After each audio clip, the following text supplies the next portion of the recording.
गिबियावनो नोंथांमोननिसिम आंनि फरायसालिनि बयनिसिमबो मोजां मोननाय जासिबाय।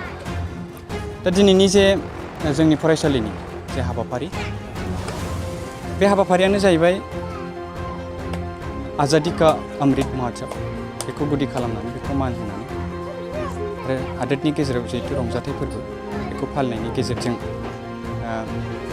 जोङो फरायसालिनिफ्राय सांग्रांथियारि हाबाफारि मोनसे लादों। दा जोंहा मोनसे हाबाफारि जोबनानै थांबाय, जिहेतु गोथार फिरफिला फरायसालियाव बरायहोनाय बेखौ जों बरायहोखांबाय।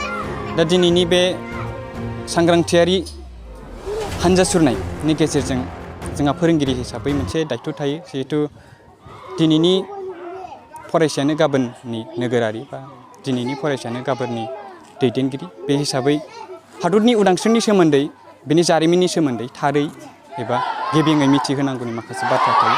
बे हिसाबैनो फरायसाफोरनि गोसोआवहाय मोनसे गोग्गो सोलोंथाइ होनायजों गेजेरजों हादरनि जारिमिनखौ जाहाथे थारै मिथिलाङो, बेखौ लानानै जोङो 5 किल'मिटार हान्जा सुरनायखौ दिनैनि हाबाफारियाव लानाय जादों। जोङो जोंनि फरायसालि UN एकाडेमि बिसमुरिनिफ्राय जागायनानै जोङो बिसमुरि बाजारसिम जोङो बे हाबाफारिखौ सुरनाय जागोन, हान्जा सुरनाय जागोन। बेनिफ्राय गिदिंबोफिननाय जागोन। बाइक अनसायगिरिफोरनि थाखाय मोनसे मोजां खौरां।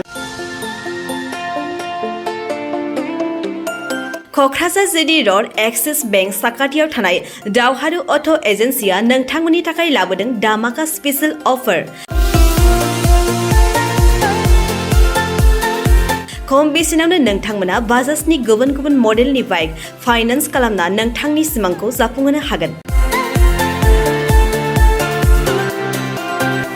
13,800 रांनिफ्राय जागायना 19,500 रांजों नोंथाङा बाजाजनि गुबुन गुबुन मडेलनि बाइक जेरै प्लाटिना, पालसार बायदि गुबुन गुबुन मडेलनि बाइक लानो हागोन।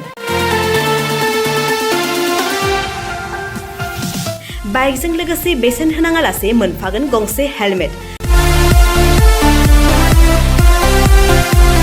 बायगिरि बिथांमोना गोरलै राहाजों बाजाजनि फाइनान्स लिमिटेड नङाबा एक्सिस बेंक लिमिटेडआव फाइनान्स खालामनो हागोन। गोबांथार फोरमानलाइफोर गथायनो गोनांथि गैया। खालि फट' गांसे, पेन कार्ड, आधार कार्ड, भटार ID आरो सोलिबाय थानाय मोब्लिबनि बिल होयोब्लानो बे सुबिदाखौ लानो हागोन। गोबां मिथिनो थाखाय 8473883986 03661270550 9957644326 आव फन खालाम।